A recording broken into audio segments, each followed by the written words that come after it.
The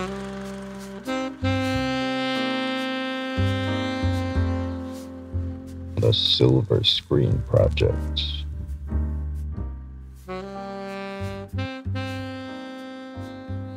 Welcome to the Silver Screen Project, where we look back at a series of films in anticipation of an exciting new cinema release. In preparation for The Flash, we've gone back and watched Zack Snyder's Justice League from 2021, the re-released director's cut of 2017's Justice League. Apparently there's 4 versions of it. I know you mentioned just before recording there's, what is it, Justice in Grey? Justice in Grey, it's the black and white one. And then there's Joss Whedon, which was the original one. Yeah. And maybe a 4th one somewhere as well. Yeah, well. Yeah. Hopefully we'll never have to see that. Yeah, so I'll just start, shall I? Yeah, so what did you think of this? Overall, okay, one of the things I came away from watching this, is that I really like these characters most of the time. So I like the characters outside of this. I think watching this, the thing that I really took away from it was that a Justice League film could be very good, and that there are some elements of this that did surprise me, but it does take itself way too seriously. It's way too long. Every scene is about a quarter too long. That's not even including the slow-mo. It's like another weird thing. A lot of the jokes that people were like, "Oh, this is clearly a Joss Whedon thing," are still in this. So it's like that's not right. And like on its positives, when it looks good, it does look really good. There are some moments that I was like the quality of it and just the compositions. But yeah, there's a lot of other stuff. Yeah, what about you? It's 4 hours and like it didn't need to be. And like I remember seeing the original one in cinemas in 2017 and coming out of it being like, that was bad, and like it was boring and overly long. And even though this is a different film, it's still a lot the same. And still once again I was like, this is painfully long and like it's boring, and like it's really weird. I found, we'll get into stuff in detail when we get to it, but like you mentioned, there could be a good Justice League film. Whenever I've seen the Justice League, whether like an animated film or stuff like that, it's so much better than this. Because one thing for me that stood out from this film is the Justice League is shit without Superman. And that's the conclusion they come to. Yeah, that they can't do anything with. And like the whole point of the Justice League is they're a team. They've all got their qualities, and often it's Batman that's like the key member. Yeah, and in this, he's kind of just the guy who knows people. Yeah, he's the Nick Fury of the Justice League. There's a lot I've got to say about Batman, and particularly Zack Snyder's misunderstanding of that character that we will talk about a little bit later. But yeah, I think were you hoping that this was going to be more different than it was? Or did you think, is this what you expected? Neither of us had ever seen this before, just for listeners. This is the first time we watched it. I thought it was going to be more different. I think one of the main things I knew was different was the ending in Russia, when like in the original, the Flash goes around and saves the Russian family and stuff. Who aren't even in this. It's all red. And I know that was different. So I thought the rest of it was going to be that different. I do think that whole hour of the film, so that's about 40 minutes, and then there's the 20-minute epilogue, which is a whole thing we'll talk about. I do think that 40 minutes is pretty good. I do think that they do some good stuff there. I think that the fact that the team are allowed to be a team is some of the stuff. I mean, I watched that part today, so it's the freshest part. The better part of the film. I still think it's not great. Like if this was a drag, honestly. Well, I watched part of this with Amy. She was kind of dipping in and out of it, and we were talking about it as it was kind of some of the bigger action sequences were on and stuff, and she was comparing it to Brexit, about how it was all promise and no delivery. And I was like, that is quite true. An analogy. I do think there's some improvements in this, but it really feels, it's the epitome of a director's cut, in that the whole point of editors and studios is to trim the fat. And this is full fat, baby. Like, this is and like the whole thing is like Joss Whedon made a mess of this, and it's like, well, it wasn't that good to start with. Like Joss Whedon may have made it worse, but the thing as well is that you can't polish the turd. Yeah, it's true. I do think that there was a lot of speculation when the whole Snyder Cut movement was going on, 2 years ago, whenever it was, 3 years ago. I do think there was a lot of discussion about whether the version that he would release would be the actual version that he wanted to do, like whether he actually got to do everything. Because I remember lots of big promises and lots of this was completely different when I did it, and like we say, it's not that different. So is that why there's the 4 versions potentially? I don't know. I didn't do any research on that at all. I just think it was that I think Zack Snyder and his like team saw the differences as bigger than what they actually are. Yes, yeah. I think if I'd watched, I mean, my other takeaway was that all we need now is someone to cut this down to a 2-hour version, and it would be probably quite an entertaining team-up film. Maybe. Because the thing, I understand that, like, as the same with the Avengers, it takes them a long time to build up the team, and that's part of the film. But in this, it's about an hour and a half before they even start recruiting some members of the team. And I appreciate some of the extra, you know, flavor they've added in that first half of the whole thing. But it's just like, there's a lot. There's just a lot. The whole film is kind of centered around getting Superman. And it takes them kind of, though. It's like it's very like there's not really a direction for a lot of it. And it takes like 3 hours until Superman arrives, and you spend that first 3 hours kind of waiting for Superman. And that's not because I really want to see Superman. It's because that's what's being shown to you. But also, they show the lack of Superman, but I feel like it's only when they all get together and they're talking about the mother box, they kind of go, "Oh, we could use this to get Superman back." Like it's not really. I think it's because they go so heavy on the everyone's sad about Superman being dead. Yeah, it's apparent that there's going to be something. Yeah, particularly because even going into the 2017 one, you knew Superman was coming back. So like maybe if all the promo and stuff was like, "There's no Superman," then that stuff would have been more impactful. But then when you go spend an hour seeing Amy Adams cry about Superman and Ben Affleck being like, "Oh, I shouldn't have killed Superman," or whatever, knowing that he comes back, it's kind of like, well, this is a bit of a waste of time, isn't it? It wasn't a great film, but in Wakanda Forever with Black Panther and them dealing with his death, it goes on a while, but it impacts you because you know he's not coming back, and they need to kind of see that out. True, whereas this, when you're like, you just kind of wait for them to get over it. It's as much of a celebration of the actor as it is the character. So it's why they kind of take it a bit more, not even more seriously, to be honest. This takes, as I said, this film takes itself so damn seriously. Should we move through some of the there is some things broad I like. Positives there? I mean, you mentioned some of the people in it, and like I do like the cast. I've always thought Henry Cavill's a good Superman. He's just not often given a lot to work with. I quite like Man of Steel. I know a lot of people don't. I like Man of Steel. I think it's a good Superman film. I think Henry Cavill's a great Superman. I think Jason Momoa's fun in a lot of this film when he's on his own. When like the opening bits with him and Batman, or some of it when he goes to Atlantis. I think Jason Momoa is really fun. And I was like, oh yeah, I quite like this. Yeah, I do think there's some. Because everyone's so edgy in these, like they make him such a twat. Like he's hard drinking, he's littering bottles in the ocean. Oh, that was one bit that stood out to me. I was like, that doesn't seem like a very Aquaman thing to do. One of the things that I noticed, which might be, I know you said before, or did you say before during recording that you've got some differences noted down? The bit where he's talking to Bruce Wayne from the water. In the Joss Whedon cut, we see him do like a clumsy backwards jump and swim away. Yeah. And in this version, he just appears while all the Icelandic women are singing, and then one of them starts smelling his jumper. It's like, okay.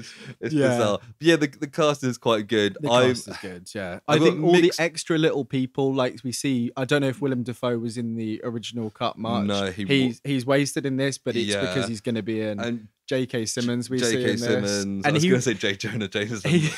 He would be a great Commissioner Gordon. If he was given more to do. If there was a Batman solo film, and you can tell that from the way he talks that he's got this relationship with Batman. We don't really see it when they're talking much, but he talks to the other guy and he's like, hey, that would be a really good duo, those two together. But, you know, we can wish, can't we, I suppose? And like, I think Ben Affleck is fine as Batman given what he's given. I'll talk about some Batman stuff a little bit later. I think The Flash, because I know we're leading up to The Flash, so we've got to talk about the Flash a bit. I do think I won't talk about some of the negatives because I think that the character is quite annoying, but I think some of the set pieces they do with him. So the introduction where he saves, I think it's Iris West, I think it is. Yeah, that bit's really cool. I think that was one of the standouts of the film with me, because when you first see his powers properly, and like the effect and her just slowly the slow-mo like pushing through the glass, and him it's very Quicksilver, but that's how you do speedster stuff. So I'm not. And then even like it coming back and he's with the dogs. It's kind of like it's quite fun. That whole scene was fun. And I was like, oh yeah, I like this. There's other bits of the Flash that aren't so great. Well, I think that personally, I like. There's a really small bit where some one of the first times they team up and some like debris stuff falls down, and you just see the shadows of him getting all the stuff. I think that's a really cool bit of imagery there as well. In the final battle where he essentially saves the day because they've failed, and then he realizes it, and then breaks through the speed of light, and goes back time and saves. I thought that really was cool. Great, and it was great, like character growth and him like believing in his powers. Apart from when he talks to his dad out loud, "I'm gonna do it for you, Dad." Like maybe have that as an internal monologue or something. But like in a team with like Superman, Batman, Aquaman, and Cyborg who's OP in this, having him kind of make the saving the day move was really cool. And a couple of bits that I can't remember exactly how they go in the original, but they're both in it, these two bits. The bit where he does the mother box run to do the lightning touch, I think that looks quite cool. It's a very nice imagery there. And also the part where they're fighting Superman and he thinks he's faster and Clark starts looking around. Like there's some really good moments in this. That bit in general was a positive for me, that was Superman's return when he's kind of standing there figuring them out, and then the battle ensues. Because like you see what Superman can do when he's not Clark Kent, really. And I suppose the fact that they even stand any chance, I know he's not going full out on them, but the fact they stand a chance, I suppose, shows the combined strength. He's still the complete OP like behemoth of them. There's a couple of moments in that we don't see the like lead up to it in the original cut. So Lois Lane dropping the coffees off and stuff, that actually leads up to that, which makes sense. And Batman researching the energy absorbing gauntlet things, that comes into it because he defends from Superman. So there are a couple of little bits that I appreciate them not being cut, so that they make a little bit more sense for scenes like that. But it's in the minority, those additions, to be honest. I mean, you mentioned the kind of turning and seeing the Flash, and it's like he's super quick, he's super strong, and it's like, oh yeah, like this has all their powers. And it's like, it's rare when like a character's so hyped through like half a film that when they appear, they live up to the hype. I feel like Superman did in that moment. You're like, oh yeah, you can see why they're so desperate for him to come back. And why they risked everything. I'm not sure where his shirt, his jacket, and his shoes go in that scene. I don't think they buried him topless, did they? No. Who knows? No, but whatever. Yeah, whatever. There is a lot of cool stuff in this, like some of the visuals, like the shape-shifting metal thing where he talks to Desaad and Darkseid. That looks cool, the visual thing. Yeah. That was fun. There's a couple of things that are a bit Avengers. There's a dramatic like foreshadowing of all their deaths, and you just see like dead people. I'm like, this is cool. It doesn't really mean anything. It's just very like, this is a cool thing. They reference the Barry Allen coming through the portal to talk to Bruce in Batman v Superman, which I don't think was referenced in the original Justice League. It may have been, but do you think it was? Yeah, I think so. I think they talk about it a little bit more in this. There is a lot more. It makes more sense in context because of the anti-life equation. Or what. On that point, there's quite a lot of Diana and Bruce being able to talk and get to know each other. I think that adds to their characters. That's one thing I saw. I'll go through the actual differences later, but like what one was the relationship between Bruce and Diana, in that it was meant to be they're kind of more playful with each other and they get on, whereas in the Joss Whedon cut they kind of bicker and turn each other a lot, apparently inspired by Joss Whedon's Avengers, where that happens a lot. And Zack Snyder was like, no, I want them to be like close friends more than anything else. And you do see that a lot more in this. Yeah, because they're building the team together, basically. Exactly. There's some really cool stuff with Cyborg's powers. I like that you get to see him as like a human, where he's like in the metaverse or whatever. Yeah. All of those bits. There's a very extended football scene and all that, which I think didn't need to be in it, but I'm not American, so that's probably why I didn't like that. There. And there's like the bit with like the bank account where it's like, I'm gonna help this woman by giving her some money. It's like, that's a fun little character moment for him. It shows something. One of the other bits that I liked, that was just a little bit where the cubes all get put together and it just shows like all the different people getting like a weird vibe and just like looking around like it does. Like everyone at Atlantis is like, something's wrong, and then it's like everyone in Themyscira, and then Alfred's just making tea and he's like, oh no, something's wrong.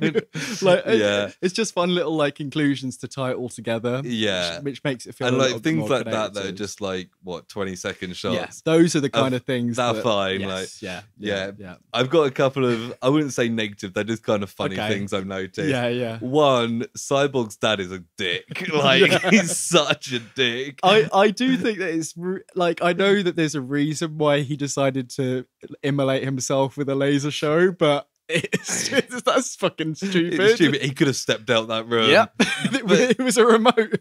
Yeah, but it's like, it's so funny. It's like, oh, he's so busy doing his science, and that's the reason his wife's dead and his son's nearly dead. It's so like black and white though, isn't it? I mean, a lot of this film's pretty much black and white, but yeah, like it's just, I did appreciate seeing a bit of that backstory, and I know that a lot of the Zack Snyder promo for this was like Cyborg's the heart of it. I don't think that's quite true, but I think you see a lot more of him, Cyborg. I think is important. There. Another point on Cyborg is that I fucking loved, I found it hilarious how much he loves using his little hologram powers. Yes, he did. Particularly when he's like, we all know, I think the Flash is like, we all know who we're talking about. And he's like, aha, here's Superman, which was in the original trailer, wasn't it? Right. We see the bit of the cape over Bruce's and people face. are like, oh, it's a bit of a hologram, isn't it? But I remember just Cyborg being like, oh yeah, I can do that. And then that's like one of the things he does most, like his useful thing, isn't it? And like there's times where like he's telling a story and it'll be like a hologram of some buildings, but then it'll go in there to tell the story. And I'm just imagining like the rest of them just looking at this hologram of some buildings as he's telling the story. And he's in there in his head going around. And you're like, okay. Yeah, I feel like I do. When his dad was explaining his powers, and he's like, "You can do anything. You could topple the world if you wanted to." And it's like, can he? Can he? I don't know. Just before we get into negatives too much, like I said about like the team, I feel like there's some good team moments in this. I like when they have to kind of semi-break into Star Labs to do the revival thing. I think in the original cut, it just skips straight to them doing it. Yeah, we go from the digging up the grave to just going straight in. I like they do a little bit of teamwork and stuff like that. I think as I said, the Russia bit, so from the Batmobile bit to pretty much the end with the Flash doing the reverse, I think all that is like, it feels more like a team up film. They're all doing their bit. Yeah. And we'd seen bits of that before, but I feel like it kind of flows a bit better. And you understand the plan a little bit more. But it was fairly entertaining seeing them do the different bits. The tower and all the lasers, turrets and stuff. That's the only part really that Batman does anything action-wise in the film. Yeah. Like he drives the car, he shoots people, and then he's taking out turrets and stuff with the laser that he made earlier. It is funny that one of the main action things Batman does is shoot a load of people with guns in his car. And it's like and very Batman. And shoot with a laser gun in his hands as well. One bit on that kind of final bit that I found funny was the massive overkill of Steppenwolf at the end. Like he's there and Aquaman like stabs him and it's like, I was like, oh, Aquaman kills him there. He's got him. And then is it Superman just punches him and it's like, oh, he's definitely dead. And then slow motion. Diana's like, I need to get the last hit. And beheads him and I was like, he was fucking dead the first time. I don't think Superman and Diana need to step in there. It was very funny though, yeah. I mean, Steppenwolf stuff, I don't have masses positive to say. I think parts of the design I like. I didn't realize that his face was still showing, which is something that I didn't love. But I do think I think the bit where he takes the box from Atlanta is quite Atlantis is quite fun because you see him like he's chopping people in half underwater and you see like the blood kind of in the water and he gets like Mira and she's like doing the water stuff on him. That's one of the scenes I liked. I do think he's better, but I still think he's quite boring and even though he's redesigned, Yeah. he is still a big grey guy. Well, under the suit, he's the same guy. It's the same face, except he's got big anime kitten eyes for some reason. There's a scene where he looks up and he's like, whoa, and I'm like, why the fuck did you design it? But yeah, I was never kind of invested in Steppenwolf. I'm going into negatives now. Yes, yeah, and I think also past that, obviously, he's working for Darkseid. yes, and which is a new inclusion for like the actual. But him like being in you it. see Darkseid twice, but like it was about halfway through this, and I was like, what is his actual plan? What is because like it's kind because of before they find out the anti-life equation's there, why is he doing it? all we know is he's that making a second he's apocalypse or whatever. He's putting the boxes together. He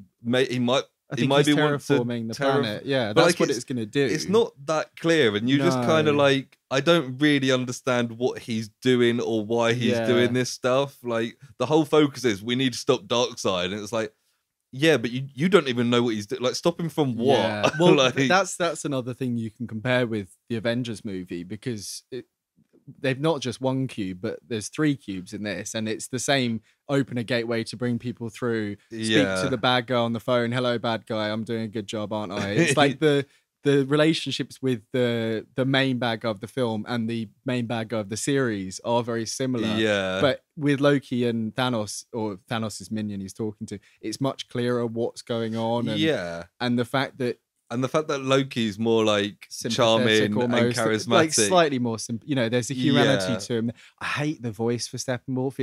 It's that Kieran. It's Kieran Hines. Yeah, he was but they've Game of Thrones. They've like they've made it really like gravelly and distorted. It's like it's almost too hard to understand what's going on. It's very weird. Yeah, and there's some good, like the bit with the battle with Darkseid 4,000 years ago, whatever it is. Can't be 4,000 years ago because so Diana must have been like a kid and not there because she's 5,000 years ago. That bit's quite cool, and I like the changes they made. I think they made a few changes. Yeah, because Darkseid's there instead of Steppenwolf. But then Diana's doing like this really boring narration, like, and then the heroes went over here, and it's like, that would have been a really cool scene to just watch on YouTube afterwards. But then there's like this narration of Diana with this there's a few bits like that voice, like when Steppenwolf turns up to Themyscira and gets the box. Like on paper it's a really cool scene, and some bits are quite cool, like when they're getting out the thing, but overall it's like it's really long, and I was actually this is a bit boring. I had the exact same thing. Actually care. I wrote something down here. I remember that sequence being quite fun in the original one, and I was like, cool, they're going to kind of amp it up, and they make it a little bit more violent, a little bit more dramatic, but there's like extra slow-mo, there's extra long scenes, like I don't remember the thing falling off the cliff, but maybe that does happen. It's just dragged out more than anything really else. dragged out, and there's like, I don't understand Steppenwolf because he like looks at Queen Hippolyta or whatever, and he's like, oh, you're dead, mate, and then he like disappears. It's like, just kill her. Like, what's this? I guess he just wants the box, but I was really expecting if that scene started, because the tension at the start of that with the box cracking and stuff is really good, and I really like the whole thing of knocking the things down so that it collapses and they all have to sacrifice themselves, and I was really excited building up to that. And then I feel like as soon as they get out of that building, it just becomes really boring. Because the tension's broken where it falls down, it's really dramatic, and you kind of like, something's going to happen here. And he leaps back up, and then it's just like a worse version of the original chase. It's just exactly. Good, I'm just going to randomly go through. The intro took way too long. Like, which part are you talking about? The first 2 hours, or the very first bit where they're like doing like long establishing shots, shouting when he's dying? That's right at the start. No, I'm thinking of the bit where it's like it's in Atlantis for ages, and it's at Themyscira for ages, and it just took ages. And I was like, it kind of reminded me of the Hateful Eight, but like done 5 times, and like and like you just don't really care. Isn't the Hateful Eight like 3 hours? So it's not long. But most of that is people having conversations rather than people listening to sad music and walking slow-mo. Another intro bit that I wasn't a fan of was Wonder Woman's first bit. Now, in the bank bit with Bruce Bolton, also from Game of Thrones, where she's stepping in and blocking the bullets and doing all that, and throwing the bomb up in the sky, obviously was in the first one. I think it's really cool and really good.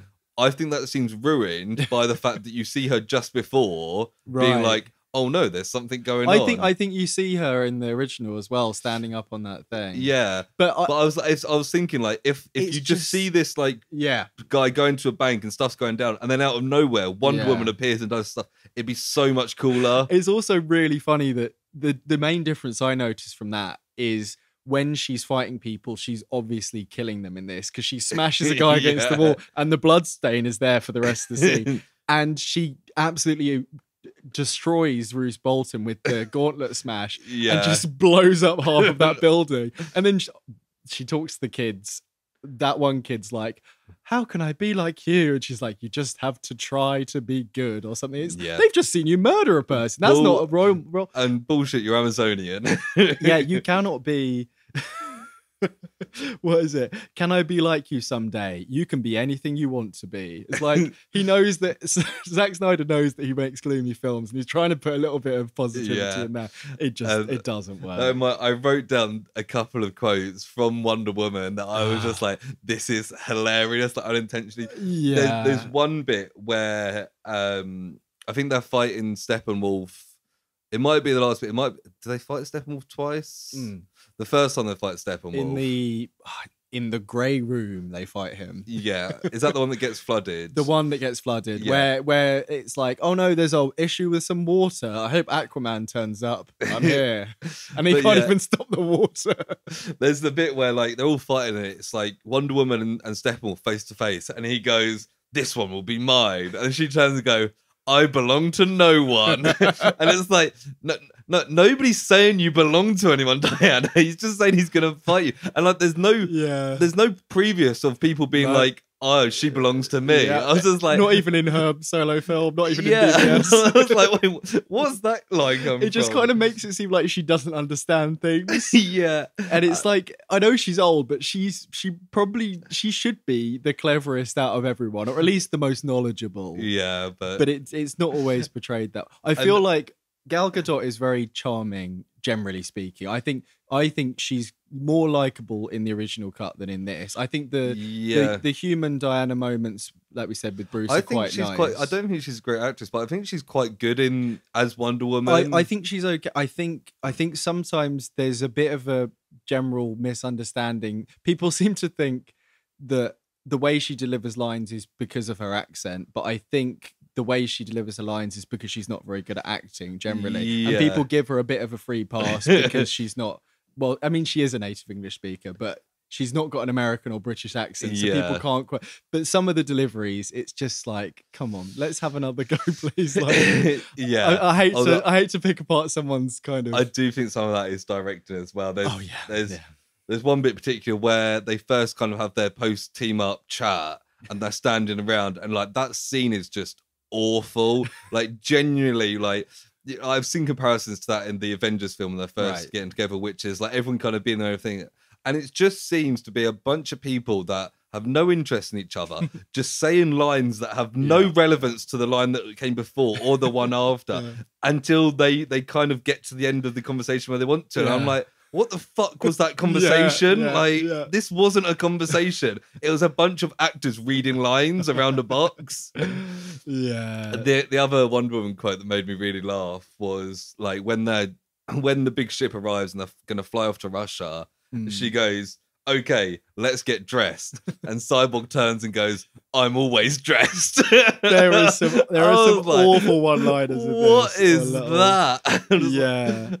And also, they've all got their outfits on. Yeah. It's like, what are you talking about, Cyborg? There is a funny moment before that where they're all doing their getting ready thing. And there's a couple of funny moments in that. There's one where Batman's already dressed and Aquaman is dressed already. So their get ready moment is Batman throws him the trident and he's like, yeah. And then it just goes to Barry and he's just doing like kind of yoga / kind of Tai Chi stretches. And I'm like, that's quite fun because that is just all he would need to do. I was like, I quite like that. It's silly. He is, the Flash Barry is very annoying still in this. Yes. I think especially that first kind of bit where he's introduced. I don't know why he's got a bat cave. Is it because he's meeting Batman and they wanted to have some comparison? Yeah, I don't really know.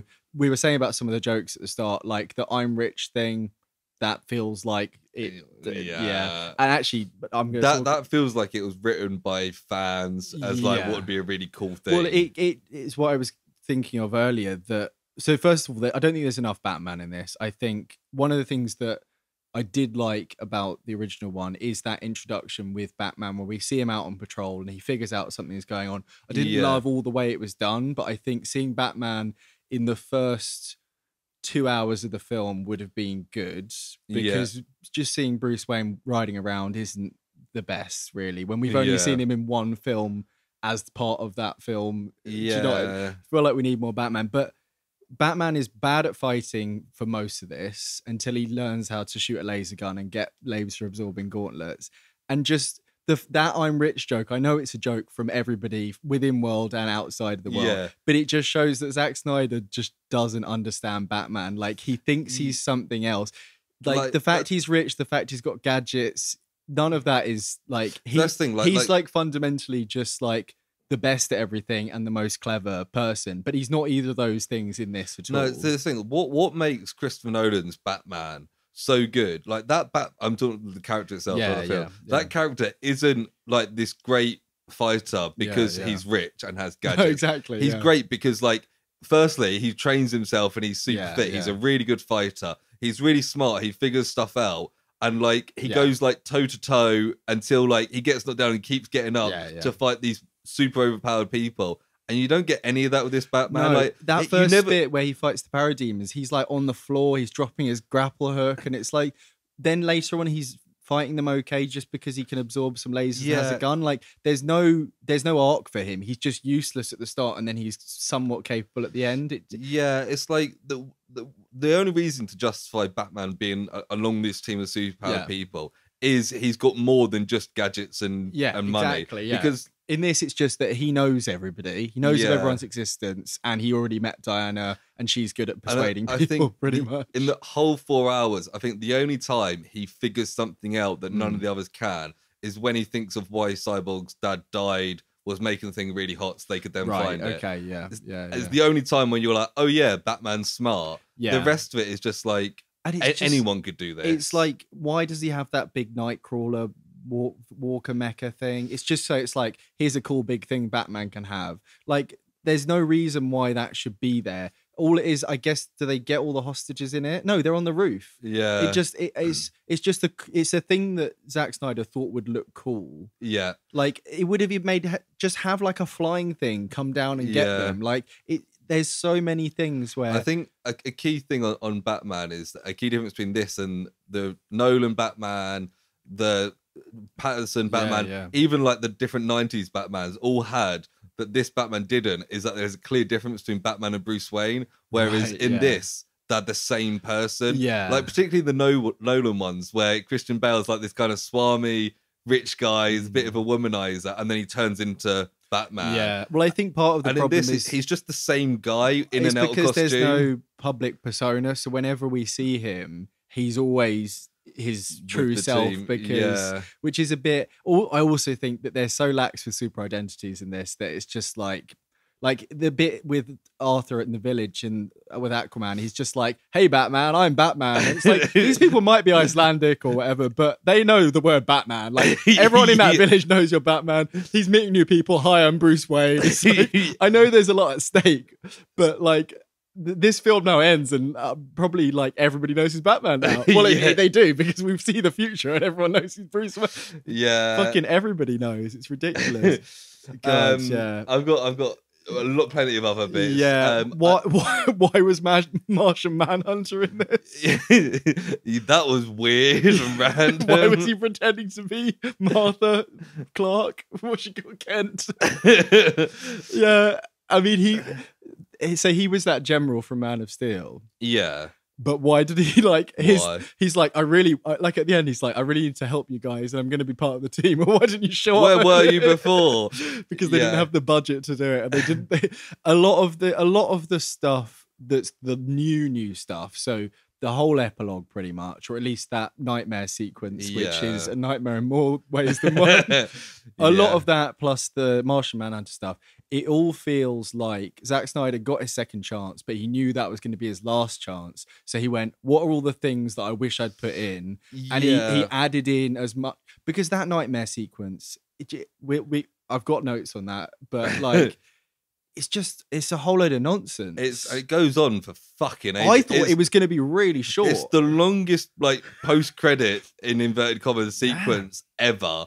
And then like it gets to the Joker and he goes on like a 10-minute monologue. It really is bizarre because it's also because a lot of that was filmed as extra footage. And it was during COVID, so I'm pretty sure that none of those people were in the same room, and you don't even see any shots where it looks like Batman and the Joker are in the same place. It's constantly these claustrophobic face close-ups. Yeah. The whole time they're talking. You see the Joker from behind, but you don't, it's really weirdly, it's a really weird interaction. Yeah. In so many, they're swearing. Joker's saying about giving him a reach around. Yeah. He's like, oh, I did the Jason Todd suit in BVS, so I need to mention that as much as possible. Yeah. So it's just all that. It's just... I think it's one thing that I know it's not just this scene, they talk about it in Batman vs Superman as well a lot, is that the whole fundamental idea of this nightmare scene is that Superman's turned evil and joined Darkseid. Yeah. But like, that's just not believable in this. Like the whole I point think it's supposed to be something to do with the anti-life equation, like getting him or something. They don't say that. No. In Batman vs Superman, the whole thing is like, oh, he might turn bad. And it's like, actually, no, he's just a good guy. Yeah. In this, he's bad when he comes back because he doesn't know who he is, and he quickly realizes, actually, no, and then he's immediately good. They don't link that to this at all. There's no bit where Batman's like, maybe I was wrong, because he's already been convinced the other way around. Yeah, it's like when it's like, oh, Superman's evil. I was just like, why? How has this happened? Like, I don't believe in that this little happens. When Cyborg gets the weird flashes of the future or whatever it is that happens, there is a bit where you see Superman crying over a burnt corpse and Darkseid touches him on the shoulder. So I'm guessing that's where we're supposed to figure out what's happened. We're told that like Clark Kent is this really nice guy and he's great. I don't believe the death of Lois Lane would make him go, this Darkseid guy has got a good thing. It is like a mind control thing. And I think that scene, the fact that it's like the bad guys and the good guys, and like Aquaman's dead and Wonder Woman, I think she was dead in like with the coins on her eyes or something in like a future bit. I like that little mismatch of heroes and villains. And I think that's an interesting idea, but it's an interesting idea for another time or for a comic series. It's not the kind of thing that you just jam on at 20 minutes at the end for a dream and go, this is cool, isn't it? Because that's like, we all know that's not going to happen. And we know at this point there's not going to be a second Justice League film. Yeah. It's like all the stuff with Darkseid is fun in theory. Like he's looking through a portal going, I'm going to get you next time. But it's like, but we know that's not going to happen. Yeah. So it's just and even sad, at the end, he's like, right, we'll have to go the old fashioned way. And they go off their ships. And I was like, why even put that in there when we know he's not? No, exactly. It just makes it just a bit depressing. You're like, also in that apocalyptic future, Superman has gone back to the red and blue outfit for some reason. I feel like the other way around makes more sense. The black suit is like a funeral regeneration suit or something. He's not supposed to wake up and go, I feel a bit moody today, I'm going to choose this one. Like, it just fundamentally is just... a few more things I've got. I didn't like the fact that you kind of mentioned briefly that Steppenwolf and Darkseid are just big grey guys. But building on that, the whole film is extremely grey to the point that it took me a long time to figure out whether or not I was watching the black and white version. And I wasn't. No. But the first like 3 hours of that film... you barely see any color whatsoever, and I know it's meant to be dark and gloomy, but like it's not meant to be black and white. It's quite grayscale. I didn't fully make the mistake, but I can see what you're saying. Yeah, what did you think about the 4:3 dimensions? Yeah, fine. I didn't like it at first, but I just forgot about it going. Yeah, I think it's a strange choice, but I think it's supposed to. There was something online about it was supposed to make everything feel like bigger, which seems counterintuitive, but because it's taller, it's a bit like an IMAX thing where you can fit, like it makes the characters look more like larger than life and stuff. I don't know if that's fully there's a lot of slow-mo and sad music, especially in that first, like when Lois Lane's getting introduced and it's just like the saddest song ever, and she's like, I'm sad, and it's just I thought it was dumb that Gotham had mistakenly thought the parademons were Batman for two reasons. Because firstly, they don't look anything like Batman. Just in the pictures. And secondly, the fact that they've drawn the picture to look like Batman is a really dumb plot point that doesn't actually go anywhere. I liked it at the start, and then when it didn't go anywhere, because you see it when it's in like Star Labs, and they're like, who do you think this looks like? And it's like, I don't know. And it's but then they kind of build it a little bit with the Gotham police station, and then it's just like, Jim's like, no, it's not Batman. I'm just going to go talk to him. And then that's it's never mentioned again. It's like, why did somebody draw a really bad picture of these parademons to look like Batman? To have them think it was Batman, to that then not go anywhere. I think the pacing is bad generally, but I don't think it's as bad as it could be for a 4-hour film. I think that first half is pretty bad. It's very dragged out. But I think once things start getting moving, I think it doesn't feel as bad as I imagined it would. It's a weird thing in films generally, where if you say you have the 3-act structure, it will start slow. This is a 6-act structure. When it came up with like part 3, I was like, fuck off. But like in the acts, it will have a slow start, and then it'll have something happen. Like you speed the pace up a bit, and then it slows down a bit, and then something happens, and you slow down a bit before the final bit, and you have a big bit at the end. Whereas the pace just slowly got quicker for 4 hours. Yeah. There was no up and down like you'd usually have. It's just each scene is slightly faster paced than the one before until the end of the film, which is just like, it's really weird. And when it's spread across 4 hours, it just makes you feel like, why have I spent the first like 3 hours of this sitting around? Yeah. This is why it feels like a director's cut rather than an actual film that we're supposed to see, because you're absolutely right, especially the fact that it was split up into parts, and I think there was discussion at one point whether those were going to be like on HBO Max, which is now just like separately as chapters, which maybe would have been quite fun, like drop them once a week to kind of long it out, get people on HBO Max, HBO just Max, whatever it's called. No, and part 1 is called Don't Count on It Batman. What does that mean? I don't think anyone ever says that. Maybe someone does. Maybe Arthur says that. But I think I mentioned at the start that I didn't like the fact that the plot was the Justice League are bad without Superman. Yeah, and like it is really annoying because all these characters are, and we see in their own films, apart from Batman, who doesn't have his own film, that they can do cool stuff in their own films. Well, but like, 2 of them don't even have, at this point, when this was released, didn't have their own film, because Aquaman came after. And they kind of just change him. I just think like what's great the Flash about is coming out next week.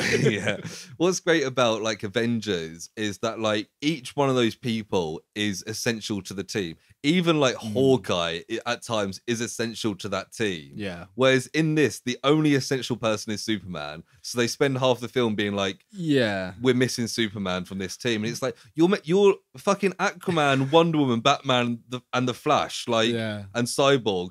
The 5 most like superpowered people in this world.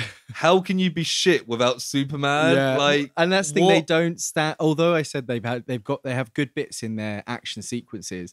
The power set, the way they portray it, at least in the final action scenes, Wonder Woman and Aquaman basically are exactly the same. Yeah, I guess Aquaman is a little bit bulkier and more smash through stuff, but not really. Yeah, the Flash is fast and Cyborg's the hacker, and then Batman does shit all apart from drive. Like it's I think what was particularly annoying about the fact that we spend half this film deciding that the Justice League is shit without Superman is that when Superman eventually turns up, he proves them right by firstly beating them all up, and then they would have failed at the end without him. And it was like, I was kind of hoping that, but then I think maybe the Justice League is more than just Superman. And then he comes back and it's like, oh no, the Justice League is just Superman. It's Superman and the Flash, because he reverses time. So those two together would have been fine. But I mean, and I guess Cyborg, even then, Superman could have gone back in time. He could break this. We don't know about that. He's as fast as the Flash. But it was just kind of like, oh, come on. It takes so long for Superman to turn There's up. A couple of funny things I noted down. When they're trying to destroy all their mother boxes, the Atlanteans like try and feed it to a squid, which is really funny. They like put it in a hole and like some tentacles pop it back up, and they're like, well, I guess we have to keep it then. Also, the humans bury it like 3 feet underground. Yeah, humans are Bizarre. dumb. I really enjoyed Alfred trying to teach 5,000-year-old Diana how to make tea because he's British, so of course he knows best. Yeah, although he did it wrong. He was like, you put the water in first so you don't burn the tea. And I was like, no, tea bag goes first. Yeah, I think if it's loose leaf tea, it can. If it's not black tea, yeah. So not to go back to Waiting for Superman, but I've got one last thing to say about my favorite play. We're Waiting for Superman is that we spend 3 hours waiting for Superman, and then he comes back, and then they go off and do their fight, and you're like, wait, I'm waiting for Superman to join the fight, and they again. don't even know if they did the right thing. They're just like, well, and also. They lose the mother box because they will leave it on a car. I was hoping that was going to get rectified. The only thing they change is, Victor's dad takes it in his coat and then does a little thing that kind of, like, they didn't need him to do that. I thought it was so funny that you spend 3 hours waiting for Superman. Superman comes back, and then you spend another 45 minutes waiting for Superman to turn up. And you're like, wait, what? Yeah. Alfred also, when he meets all the Justice League, he's like, well, I guess I should make some tea then. Yeah, Alfred is funny in this. He has more to do in this. Yeah. Barely. Another bit I thought funny, when they're in the grey room with the water flows. Yes, yeah. At one point, like, they're fighting people, and Batman turns up, and he steps in, and he's like, right, now it's my turn. And he says that line, and for the next 5 minutes, they each take turns fighting. And it's like, no, not literally. You're not literally meant to take turns. It's like Batman does a bit, and then he steps out. And then Wonder Woman comes in and does a bit, and then she steps out. I'm like, why don't you all fight at the same time? It's like they're the henchmen of the villain, rather than like the team up. They're giving Steppenwolf time to do his combos. It's like Assassin's Creed. Yeah,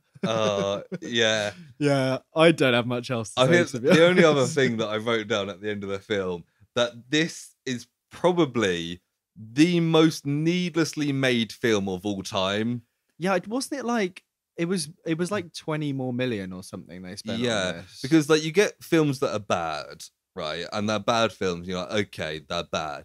But there was a bad film, so we're gonna make it longer and re-release it. Like, this film didn't need to be made, like, at all. Even bad films, at least it's the only version you see, but you can watch another version of this. It might be worse, but like this is still bad. It's like it's the whole thing, like with the Sonic animation, and there's various other things where there's like a fan backlash, and it just gets movement going, sweeps people up into a bit of a fervor, especially with this. Like it was going on for like 2 years that people were hashtagging anything DC related, anything Warner Brothers related, release the Snyder Cut. It was 70 million they gave him additional to do this, which is ridiculous. And I imagine a lot of that would have been going on special effects, because a lot of this does look quite good when it doesn't look like people on green screens, which is about half of it.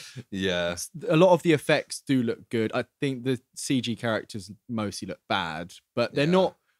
I mean, those spikes must have cost a fortune coming out of it. Like... You know, this isn't the first time Warner Brothers have re-released a superhero film because of fan backlash. Right. Which is Superman 2 was the director left. It was recut by a new director. As the Donner cut, right? Yeah. Yes, okay. So because of fan outrage, they're like, release the Donner cut. Right. And then which is, I guess, why the Snyder Cut's name kind of it's kind of... They've already done this. Well, James Gunn's got a lot to deal with then in the next 10 years. So I've got a list of some of the differences, as we said. Not all of them. It's an extensive list. It's impossible to write a whole list, but just some things that stood out to me.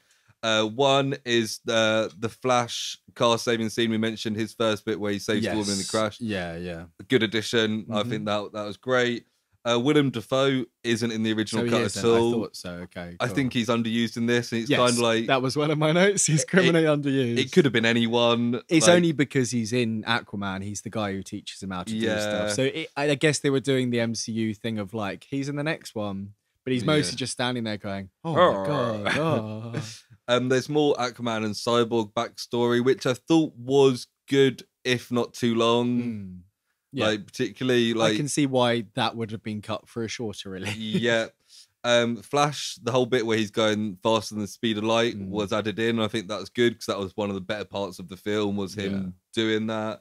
Most of the Superman scenes were reshot for this because the original, when the reshoots were happened, it was the whole moustache gate. Yes. So they actually just reshot those scenes with a clean shaven Henry Cavill.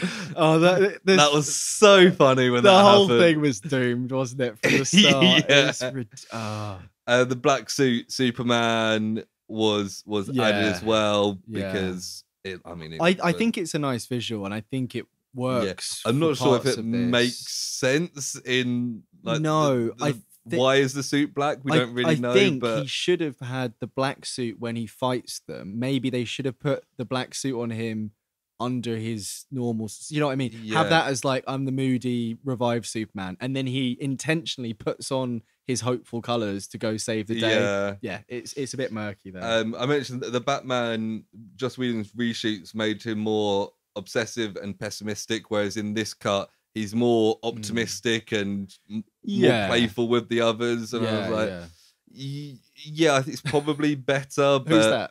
Batman. Batman, yes. Batman, yeah. Yeah. Steppenwolf's look is redone. For some, there's more stuff for the first invasion when it's the Atlantis and the old gods fighting, which I think was quite fun, as you said, but too much of it. And I had the narration that wasn't great. They cut the Russian family being saved by the Flash, which was dumb in the original, and I can see why they do that often with these things, where it's like, this is how it's affecting the real people. But they make such a big point that it's out in the middle of nowhere. And do they? It's not Chernobyl, but it's basically Chernobyl, right? They say like it's this place where something happened. I think it was a nuclear testing site in. Yeah, they said there was a disaster. 30 years ago. They say there was a disaster. It's like. It's but in Russia, not Ukraine. Yes, and finally, the long post-credit scene with the nightmare thing. Yes, which is just whatever. I was very confused before he woke up, and then I was like, okay, this kind of makes sense that he's having this premonition, and if that's something they were going to do, I think maybe that was going to be the second film. Yeah, and then they were going to turn back time, but also Barry's there with them. Just turn back time anyway. I don't know. Doesn't make. None of it makes sense. Maybe that'll be in the Flash. Well, I to be fair, I am actually no. That's where we're going with this. I'm not going to answer that question. We've got a couple of bits of trivia first. Firstly, when exhuming Superman, Barry refers to Diana as Wonder Woman. This is the first time that name is spoken in the DCEU. Wow, and the last. Which is kind of wild because she's just. Oh, that is bizarre that no one says it, even just as a joke in the solo films. Yeah, or even like, she's such a wonderful woman, and then they're like, Wonder. You know what I mean? Like, or at least have like Jim headline. Gordon or a newspaper being like, oh, it's Wonder Woman. Oh, that Wonder Woman. I don't know why I said it like J. Jonah Jameson. Oh, Wonder Woman. Need Wonder pictures. And the other one was, despite directing credits, Zack Snyder has never actually seen the theatrical cut of Justice League 2017. And he's going, there's so many differences. Reportedly, his wife Deborah Snyder and his good friend and executive producer Christopher Nolan advised him to never see it as it would break his heart. Honestly, these films aren't that different. No. Not so much that, like, if you loved the Snyder cut, you'd be heartbroken by that. I know there was a lot of other stuff going on at the time. I know that Zack Snyder's daughter died during part of it, and I think it was not dedicated to her at the end. It comes up, and I'm sure that would probably be part of his reaction, like, this was taken away from me and that. But like you say, purely from the film itself, this is just a longer version of the same film. Yeah, like even the way things happen are slightly different, but the result and the general journey is exactly the same. If you were to there's no actual differences. If you were to summarize the plot in 3 minutes, there's going to be people listening to this, aren't there? People are going to fucking hate our views on this, honestly. But if you had to describe the plot in 3 minutes, it's the same for both films. Absolutely, yeah. I said that just then because I'm not saying this to wind people up. This is genuinely the truth. But like, people are going to think that like. Saying this to wind people up because I know people think this is good and different, and I think there are good things about it, but there's more good things than the original, but like it's still not good, and it's not for all the hype around release the Snyder Cut and then spend an extra 70 million to release a 4-hour film. It needs to be much better than the original to be worth it. If I was one of those people online, I I would find it very hard not to be disappointed in the result of this. Bitterly disappointed. I think people kind of would have liked it no matter what because of all the build up. Speaking of which, we obviously watched this in build up to The Flash, which means I've got to ask you whether or not this got you more or less hyped for The Flash, Proj yes or Proj no. Yeah, it's a tricky one because I almost put my foot in it earlier when I started to answer this question. But I do think that because I haven't seen any of these films for a while, I haven't rewatched any of the other Snyder ones. This is the only real one that's got Barry Allen in it, I think. Yeah, it must be because he's introducing it. So it did actually make me more hyped. It was actually a Proj yes. We've spoken for almost an hour about how there's negatives of this film, but the potential for where they could do stuff with Barry Allen, this character, and the fact that it's going to be one of the last ones, they can do weird time travel-y, Flashpoint stuff. Yeah, I'm up for something else. I'm a hard Proj no. Yeah, I thought you might be. I was kind of fairly indifferent to The Flash before. I was kind of half looking forward to it, partly because like Michael Keaton stuff and maybe like the time travel stuff. I think it could be quite fun, and like The Flash, given his own film, could be quite fun. Should be, yeah.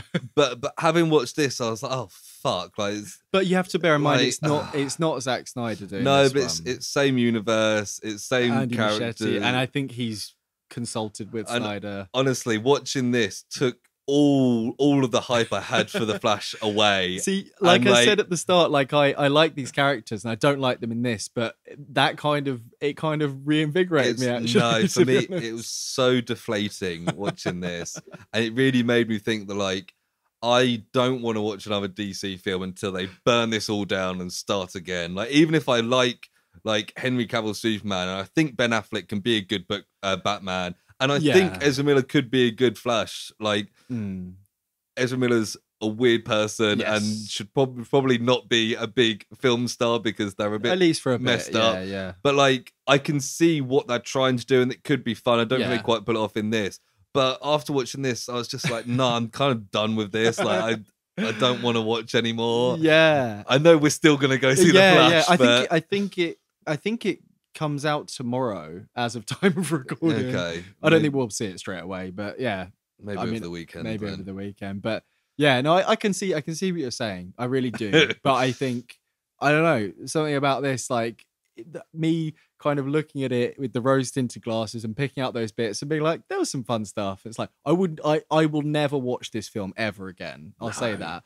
But the potential of like, oh yeah, I can see these characters are fun, and there's a film coming out tomorrow. I'm like, yeah, why not? I'm feeling optimistic. Fair enough. I think in the past, just like The Flash, when we've watched bad films, I've had those rose tinted glasses, but I think they shattered those glasses, stumped them into dust, like when Darkseid just crushes Steppenwolf's head for some reason. Yeah, but yeah, that is our talk about Zack Snyder's Justice League. I'm sure plenty of people will disagree with us, and if so, please do let us know, because I do find it interesting seeing people's takes. Yeah. If you got some fun riposts to some of the points we made, then explain to us why all the shit this film is so shit. All our contact details are in the episode description, and you can also find the Project, where we talk about different projects throughout pop culture and history. Yeah, some of them are as bad as this as well. Some of them are, yeah. So you can, if you like us ragging on stuff, about 2/3 chance, really, isn't it? Yeah. 2 out of 3. But yes, we'll see you next time for The Flash. All right, bye.